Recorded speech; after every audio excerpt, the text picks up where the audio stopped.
와, 왜 지금 오면은 tasheng hajin na te na hawa mayam bohan mokta kong na khum jari mayam ai ngasi jo mubang gi video mong pudun laksare mayam ado ngasi gi di yen thong mane boko aduga martana mayam na la da sabiro ha ai la da wena sara gi boko si de adu la je phang mo jo kha wai adu mathakta kaino tawe tang jam tang e boko lupa yang khai pi ba si la je ko ado ai laisila thamne laisila tham si jo ngangjil e ma'am येन थोंने ngasi chajarak toji ko yen sida leire ai yen yamna ngasi di sem tawjadre bako aduga sida khamin sinba aduga keno leire kobilai ko na bako kobilai khara ma tilo ma tabi ma aduga sida moro tekpa aduga gravy leire bako ma'am dai cha bo jin jarage ko ai first bite ama tawge tawjake si sumpai khala ge kon de ma phei che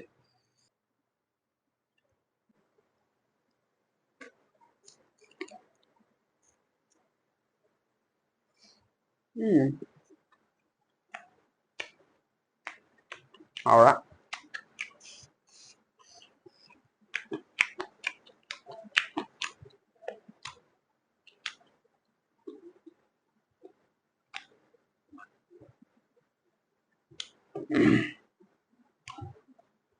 over ge mai ni he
mây tả đấy mau đi wow nó hồi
ꯃꯔꯨ ꯃꯌꯥꯝꯁꯤꯅ ꯑꯃꯨꯛ ꯆꯥꯐꯝ ꯈꯪꯕ ꯌꯥꯗꯦꯗ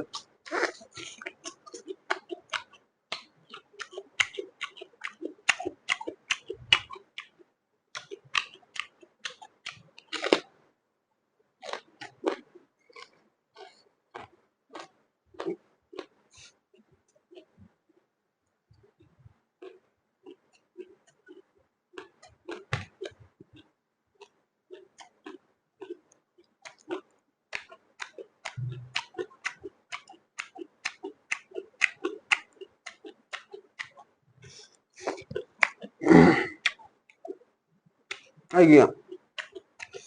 ꯑꯩꯅ ꯎꯃꯣꯔꯣꯛ ꯑꯀꯪꯕ ꯂꯩꯔ ꯊꯝꯕꯅꯦꯕꯀꯣ ꯎꯃꯣꯔꯣꯛ ꯑꯀꯪꯕꯗꯤ ꯂꯣꯏꯔꯝꯃꯦꯕ ꯃꯣꯔꯣꯛ ꯀꯩꯅꯣ ꯑꯣꯏꯅ ꯁꯨꯝ ꯊꯥꯛꯆꯤꯟꯈ꯭ꯔꯦꯕ ꯑꯀꯪꯕ ꯑꯩꯈꯣꯏꯒꯤ ꯃꯣꯔꯦ ꯃꯣꯔꯣꯛ ꯀꯥ ꯍꯥꯏꯅꯕꯗꯣꯀꯣ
ꯃꯔꯨ ꯉꯥꯛꯇꯅꯤꯀꯣ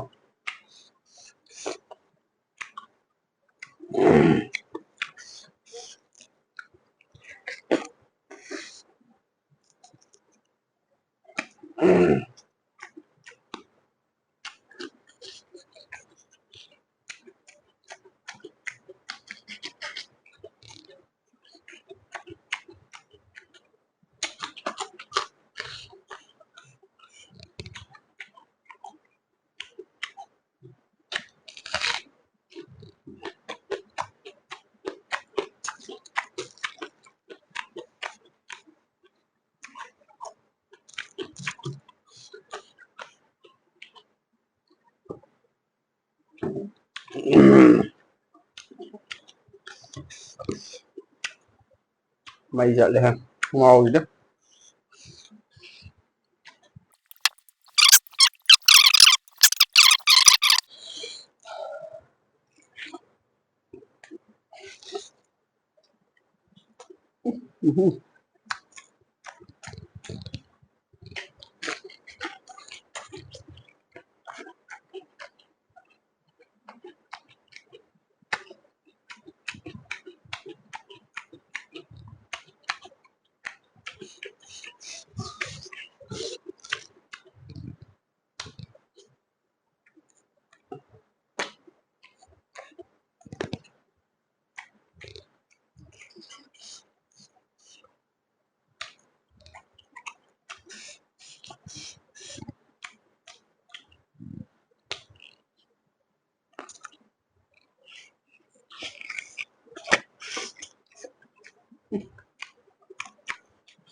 ꯆꯥꯐꯝ ꯊꯛꯐꯝ ꯈꯪꯕ ꯖꯥꯠ ꯅꯠꯇꯦꯗ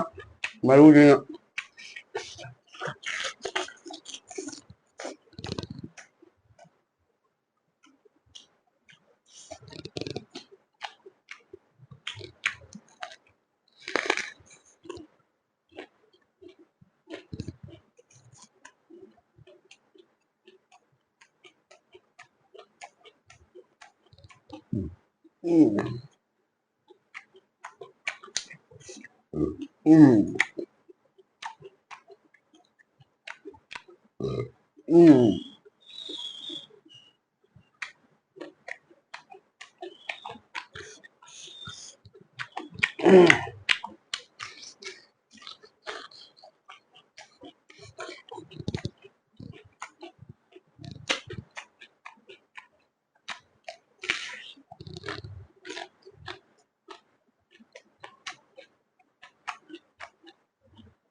Kami sini bersedia coba.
Ma'am sabi lo sinjare buka.